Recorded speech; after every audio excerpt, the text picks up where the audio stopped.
Eh bien bonjour à toutes et à tous, ici The Marvelman. Aujourd'hui on va se retrouver pour faire un classement, un top 10 des personnages les plus puissants du MCU. En effet, je pense que c'est une vidéo, enfin en tout cas un style de vidéo que j'avais envie de faire depuis un moment. Faire des classements de personnages, tout ça c'est toujours quelque chose que je trouve assez intéressant. Et c'est vrai que ça faisait un moment que j'avais envie d'en faire, donc évidemment autant commencer par un classement de puissance. Mais avant ça, je voulais quand même vous préciser quelque chose par rapport au classement. Bon déjà évidemment, je le précise, il s'agit de mon classement, que j'ai fait tout seul, j'allais dire. Alors évidemment, vous allez voir que je donne des arguments par rapport à mon classement, et je dis pas ça comme ça, mais c'est le mien, personnel, donc évidemment, de toute façon ça peut pas être un classement exact, forcément. Et je tiens aussi à ce que vous me donniez le vôtre en commentaire une fois que la vidéo sera terminée. Évidemment pour comparer et tout, ça peut être très intéressant.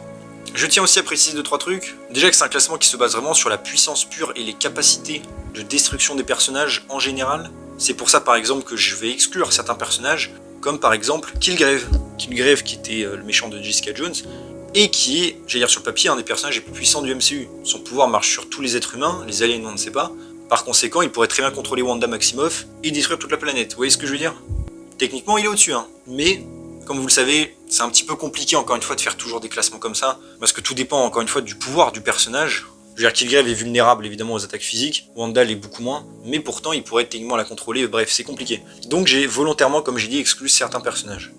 Je le préviens par avance. Et je tiens aussi à dire que je me base la plupart pour des personnages vraiment venant du MCU, pas des personnages alternatifs comme Ultron par exemple. À part un personnage, mais vous verrez de qui je parle plus tard. Aussi, je ne compterai pas les personnages munis de boost. Je parle de boost réellement d'extérieur, comme par exemple les pierres d'infinité. C'est pour ça que je ne parlerai pas de personnages accompagnés des pierres. Et de toute manière, j'allais dire peu importe, puisque chaque personnage qui a une pierre est en vrai est au-dessus de tout le monde, en toute logique. Et les pierres, encore une fois, sont pas moins une entité, c'est plus des objets. Après, je préfère le classement, pourquoi pas, des objets les plus puissants du MCU, ça pourrait être cool. Voilà, et aussi je tiens à préciser que je ferai peut-être d'autres classements par rapport à d'autres personnages ou des catégories spécifiques, par exemple des combattants dans le MCU, ça pourrait être assez intéressant.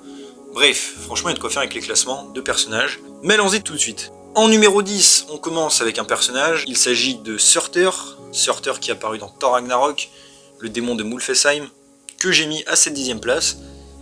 Tout simplement parce qu'il est déjà planète level, j'allais dire. Bah vous le savez, il a tout simplement détruit Asgard en un coup d'épée. Franchement, c'est pas mal niveau puissance. Évidemment, c'est là on parle de Surtur au sommet de sa puissance, en forme de base il s'est fait battre par Thor, de manière assez ridicule d'ailleurs. Donc bref, je l'ai évidemment pas compté dans sa forme de base, uniquement dans sa forme finale, et en mode Ragnarok si je puis dire. Donc c'est un personnage quand même extrêmement puissant. Même si pas invulnérable, hein, on l'a vu qu'il est sensible à certains dégâts comme ceux de Hela par exemple. Mais bref, c'est quand même un adversaire de valeur. Un autre ensuite personnage que je mets en 9ème position, et celui-là je pense qu'il va faire un petit peu débat au début, c'est le personnage de Quake, de Agent of Shield, Daisy Johnson. Et alors vous allez me dire là que j'abuse de la mettre aussi haut. Et sur le principe je serais plutôt d'accord, mais je la base à cette place tout simplement par rapport à son pouvoir et à j'allais dire son potentiel. En effet, vous le savez, le pouvoir de Quake, au-delà de faire des ondes, j'allais dire, pour faire voler ses ennemis, elle contrôle tout simplement les vibrations. Mais les vibrations à un niveau extrême, c'est-à-dire qu'elle peut techniquement, je parle en termes de potentiel, manipuler les vibrations, même, j'allais dire, de l'univers sur le principe. C'est un pouvoir extrêmement puissant, quelque chose qu'elle a déjà utilisé pour désintégrer par exemple des objets, des choses comme ça. Alors oui, vous allez me dire, elle l'a fait que quelques fois et elle a galéré, je suis d'accord. Mais sur le principe, c'est quand même un pouvoir de dingue, sans compter que même si on parle de ses pouvoirs plus basiques en termes de puissance brute, bah encore une fois, elle est extrêmement puissante. Je veux dire, faut comprendre qu'à l'époque, quand elle débutait avec ses pouvoirs et qu'elle était au plus faible, rien qu'une poussée qu'elle faisait classique équivalait à la force de frappe de Hulk. Hulk qui est quand même un des personnages, bon là il est pas en classement, mais parmi les plus puissants du MCU aussi. Je rappelle qu'en termes de force brute, elle a aussi d'autres exploits à son actif, celui d'avoir fait quand même vibrer toute une montagne en Himalaya, sachant qu'encore une fois elle était débutante à ce moment-là. Vous voyez ce que je veux dire, au niveau du potentiel de destruction, c'est quelque chose de fou. Elle a réussi à propulser Graviton dans l'espace à une vitesse phénoménale, elle l'a envoyé très loin dans l'espace. Alors certes elle a été boostée grâce au sérum centipède, mais ça l'a juste mis à son potentiel élevé, si je puis dire. Donc c'est quand même un sacré exploit, et on sait que même par rapport à son potentiel dans le futur, Sky, ou Daisy comme préféré, elle est planète level. C'est comme la combinaison de son pouvoir avec Graviton, mais surtout de son pouvoir, qui a détruit la Terre dans la timeline originelle, j'allais dire, du MCU. Donc Sky, elle est planète level, comme Surtur. Évidemment, je sais qu'il lui faut un coup de boost, et qu'elle est vulnérable, j'allais dire, à certaines attaques. Hein. Si Hulk lui mettait une droite, en général, je pense qu'elle meurt. Mais comme j'ai dit, je base ce classement surtout sur le potentiel des personnages. Donc voilà. Un autre inhumain que je mets ensuite dans ce classement au-dessus de Daisy, un inhumain, bon, peut-être qui est plus connu que elle par rapport aux spectateurs, c'est Black Bolt. Black Bolt, évidemment, qui est apparu dans Doctor Strange 2, je pense que c'est de là que tout le monde le connaît, pour celui du MCU, entre guillemets. Mais moi, je parle évidemment pas de la version 838, mais de la version 19999, la Terre du MCU, qui était donc dans la série Inhumans. Il a les mêmes pouvoirs que celui de Terre 838, donc en vrai, c'est assez simple. C'est, vous savez, il contrôle avec sa voix, il peut créer des ondes de choc extrêmement puissantes. À son actif, du coup, on sait des mots d'un Reed Richards alternatif qui peut one-shot Wanda. C'est quand même pas mal au niveau de la puissance. Même si Wanda, vous allez voir, elle est quand même plus haut dans le classement, par rapport à son potentiel, justement. Mais Black Bolt pourrait la tuer. Et il a une capacité de destruction absolument extrême. On sait qu'il peut one-shot et désintégrer évidemment les humains, bon ça c'est normal, on l'a vu faire même avec ses parents. Il suffit d'un petit murmure pour détruire une voiture et l'envoyer je sais pas où. Donc imaginez s'il se mettait à parler ou même à hurler. On sait que quand il a parlé, il a détruit tout un bâtiment. Et encore, il n'a pas crié non plus. Donc bref, et je vous prends même pas évidemment le Black Bolt des comics, hein, c'est pas la même personne, mais au niveau du potentiel des pouvoirs, ils sont sans doute à peu près égaux. Donc il est extrêmement puissant. Et oui, Black Bolt est planète level. Il pouvait détruire presque la lune s'il avait parlé dans son sommeil. C'est quand même pas mal. Donc Black Bolt que je mets à cette 8ème place, bien méritée je trouve. Ensuite, on va passer en numéro 7, avec un autre personnage qui nous vient aussi de Agent of Shield, et il s'agit tout simplement de Graviton. Et oui, Graviton, personnage qui a été introduit en fin de saison 5, qui était donc Len Talbot imprégné de gravitonium, un élément du coup, qui comme son nom l'indique, contrôle la gravité. Et bien que ce personnage ne soit pas apparu tant de temps que ça à l'écran, il reste néanmoins un des personnages les plus puissants qu'on ait pu voir dans le MCU, et même en termes de potentiel, bon je l'ai pas mis première place et j'en ai mis au-dessus, vous allez comprendre pourquoi, mais sur le papier, ce gars-là est un des êtres les plus puissants de l'univers. Car comme je l'ai dit, il contrôle littéralement la gravité, donc il peut tout faire, plus ou moins. Il peut littéralement broyer presque tout et n'importe quoi, comme il l'entend. Je rappelle qu'à la base, il se préparait pour aller affronter Thanos. Thanos qui avait les pieds d'infinité, et franchement, je pense que Graviton aurait eu vraiment toutes ses chances. Donc c'est quand même pas n'importe quoi. Après il a quand même des faiblesses évidemment, on sait qu'il ne vit pas dans l'espace, c'est comme ça qu'il se fait tuer d'ailleurs, après que Sky l'ait poussé. Mais sur le principe, comme j'ai dit, il peut broyer tout et n'importe quoi. Donc ça en fait un personnage extrêmement puissant. Et planète level, puisque je rappelle aussi qu'à l'origine, lui plus avec un peu les pouvoirs de Quake, d'une certaine manière j'allais dire, il détruisait la planète dans la timeline originelle.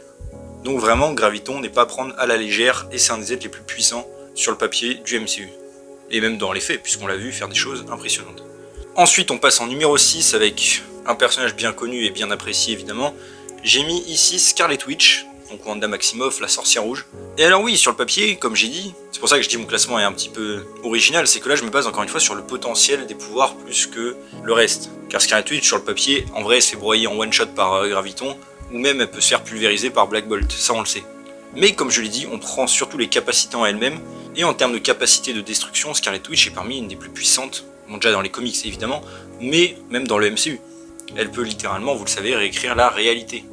Et rien qu'avec ça, déjà on a des potentialités, j'allais dire, presque illimitées. Et ses exploits, j'allais dire, ne sont plus à prouver. Elle peut aussi manipuler évidemment les esprits, ce qui est une capacité fort utile. Et elle a tout simplement une capacité de destruction inimaginable. Alors oui, dans le MCU, elle se retient souvent, et elle est un petit peu nerfée, je trouve, jusqu'à peut-être WandaVision, où là, elle utilise, j'allais dire, de manière plus concrète ses pouvoirs et l'étendue de ses possibilités. Parce que bon, je veux dire, à l'époque, je veux dire, pré-WandaVision, dans Endgame, oui, elle se bat contre Thanos, mais Thanos, c'est juste une espèce de Hulk, à ce moment-là, il a pas de pouvoir, hein. Et à part faire des petits lasers rouges, elle faisait pas grand-chose, alors que là, maintenant, ils ont mis bien plus en avant ses capacités, je trouve. Et Wanda, donc, comme vous le savez, a un potentiel presque illimité. Elle a quand même réussi à tuer Black Bolt, bon, certes par bêtise, puisque s'il l'avait attaqué directement, je pense pas qu'on en serait là, mais comme vous le savez, elle a pu lui enlever sa bouche, enfin bref. Elle a battu évidemment Maria Rambeau, qui avait les pouvoirs de Captain Marvel à ce moment-là, donc c'est pas rien quand même au niveau de la force brute, je veux dire. Elle a battu en combat mental, techniquement parlant, le Professeur X aussi. Peut-être un petit peu trop facilement, mais bref. Donc vous voyez bien que Scarlet Witch, encore une fois, niveau potentiel, elle est au-dessus de tout. Et évidemment, elle a explosé Doctor Strange, il n'y a même pas eu de combat entre les deux au final. Ce que j'ai trouvé bien dommage aussi, mais bon. Bref, Strange n'a même pas, j'allais dire, la moindre chance par rapport à elle. Donc c'est pas mal. Et alors à partir de là dans le classement, on va passer plus à des entités plutôt que des êtres humains. Parce que là on commence à atteindre des niveaux assez considérables. Alors, on va commencer donc par, en numéro 5, les Célestes. Alors quand je dis les Célestes, bon, je comprends un petit peu tout le monde, hein. Je comprends Arishem, je comprends ceux qu'on n'a pas vu en action, et je comprends même Ego, le père de Star-Lord qui est un Céleste aussi, je le rappelle. Tout simplement parce que comme vu dans Eternals, ils sont extrêmement puissants. Bon évidemment ils sont plus que planète level, ils sont cosmic level. Et alors oui, sur le papier, j'allais dire Scarlet Witch pourrait peut-être, en réécrivant la réalité évidemment, les battre, mais je parle à l'heure actuelle et de ce qu'on en a vu aussi même dans le MCU, je vois mal Wanda actuellement s'en prendre à un Céleste. Donc c'est pour ça que je mets les Célestes au-dessus. Et les Célestes, comme vous l'avez vu, bon, on n'a pas vu tant que ça, j'allais dire au final leur capacité, excepté peut-être celle de Ego, mais vous le savez, ils peuvent créer des trous noirs, créer littéralement la vie, les planètes, ou les détruire en fait, comme bon leur semble, surtout avec les naissances des Célestes. Ils sont capables de aussi créer les Éternels qui eux-mêmes sont plutôt forts, comme vous l'avez vu, avec évidemment Icaris qui est une espèce de Superman, Cersei qui peut changer la matière. Alors pareil, Cersei, vous avez vu, je l'ai pas inclus dans ce classement, tout simplement parce que son pouvoir sur un être humain c'est compliqué, et il me semble même qu'à la base ça marche pas sur l'organique, c'est qu'à la fin que ça fonctionne. Et encore une fois, le Céleste par exemple, elle a réussi, mais avec un énorme boost des autres Éternels. Et j'essaie de prendre les personnages plus ou moins, enfin, je vais pas dire de base, mais de ce qu'ils peuvent faire tout seuls. C'est pour ça que voilà, je n'ai pas mis par exemple. Mais bref, les Célestes évidemment c'est une catégorie au-dessus, c'est une catégorie à l'échelle de l'univers, donc forcément, je me devais de les mettre à ce niveau-là. Ensuite, en quatrième, j'ai mis une entité qui techniquement, bon, est dans le MCU, on se comprend, mais dans le multivers. Quand même, c'est Dormammu. Dormammu, évidemment, l'entité qui était déjà apparue dans Doctor Strange 1, qui vient de la Dimension Noire qui est apparue dans beaucoup de séries, que ce soit dans Runaways, Cloak and Dagger, même Agent of Shield un petit peu. Et bref, Dormammu, certes on l'a pas vu beaucoup dans les films, mais on sait que c'est une entité qui a le contrôle de ces dimensions, dans cet univers, et qui peut tout simplement les avaler, les absorber. J'allais dire, c'est un petit peu un Galactus d'une dimension, si on veut faire court. Et alors pourquoi je les ai mis au-dessus des Célestes? Et ben tout simplement parce que, bon déjà on peut pas vraiment doser la puissance entre les deux personnages. Si Dormammu se retrouvait dans le MCU, je pense que les Célestes le battraient, peut-être, mais si les Célestes étaient dans la dimension noire, ils auraient le désavantage. Vous voyez, c'est un peu comme Mephisto aussi avec les dimensions.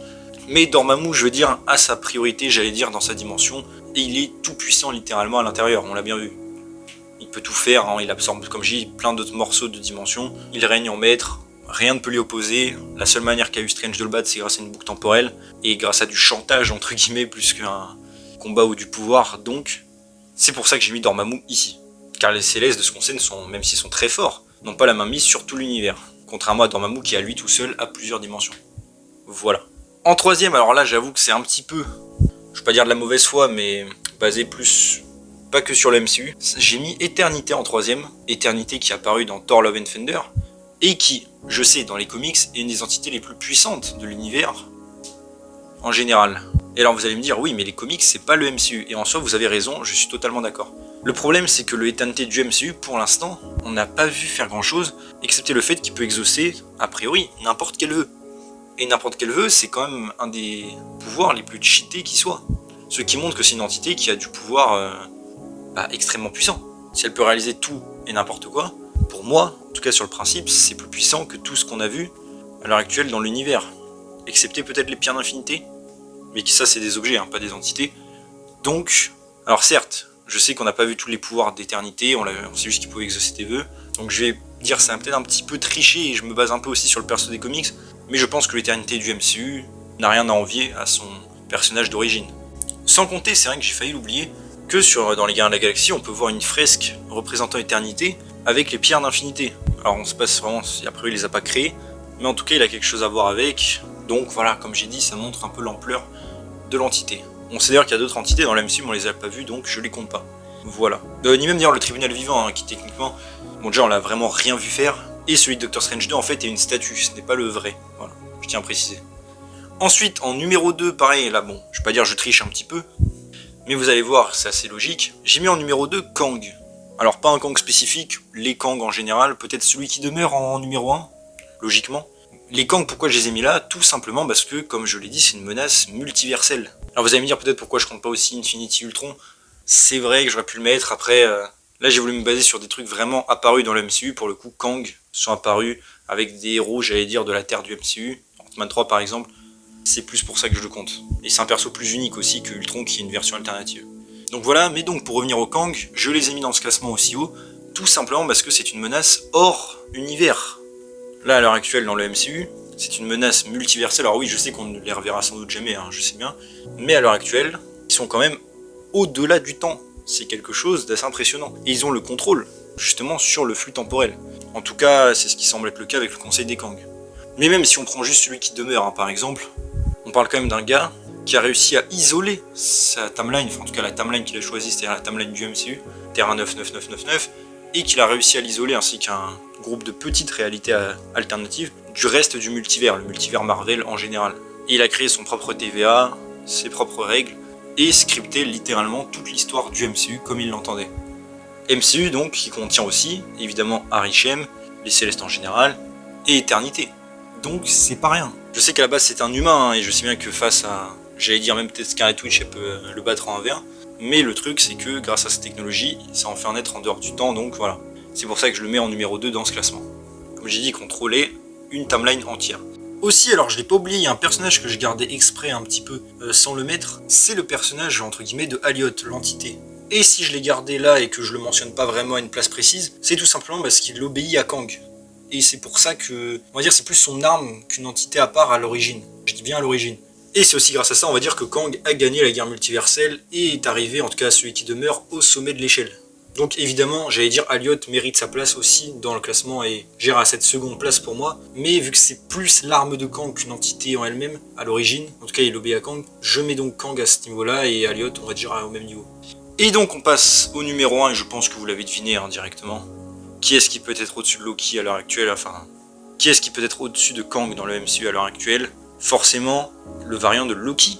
Alors oui, vous avez vu, je triche un petit peu puisque je mets un variant de Loki et pas le Loki du MCU. Mais bon, vous comprenez pourquoi je le mets. Évidemment, il est lié intimement à la saga du multivers. C'est un variant presque identique à celui de notre Loki, donc c'est pour ça que je le mets.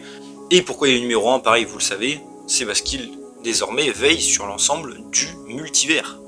Comme j'ai dit, celui qui demeure avait isolé sa propre timeline, enfin en tout cas la timeline du MCU, du reste du multivers. Là, on a un Loki qui a réuni plus ou moins les branches. Alors, est-ce que c'est tout le multivers Marvel? Normalement, ça devrait être le cas, mais a priori, plus celui des films. Je rappelle, c'est censé être le même multivers, hein, c'est toujours compliqué, c'est ça le problème. Mais bref, en tout cas, Loki veille avec son espèce de Yggdrasil multiversel sur toutes les timelines, et il les tient. Et en toute logique, il peut faire ce qu'il veut avec, entre guillemets, normalement. Alors oui, je sais bien que Loki n'est pas malveillant et ne fait que veiller dessus, mais encore une fois, ça en fait un être en dehors du temps et de l'espace, et contrairement à Kang, comme je dis, avec plus ou moins une seule timeline à l'origine, lui il contrôle absolument tout. Donc voilà. Voilà pourquoi je mets Loki en numéro 1, mais encore une fois c'était un choix je pense assez classique et logique. Je ne mets pas The One Above All, normalement c'est censé être le même, hein, pareil dans tout le multivers Marvel.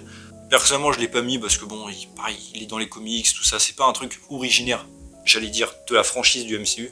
Donc c'est pour ça que je ne l'ai pas mis non plus dans ce classement. Et donc voilà du coup pour mon classement.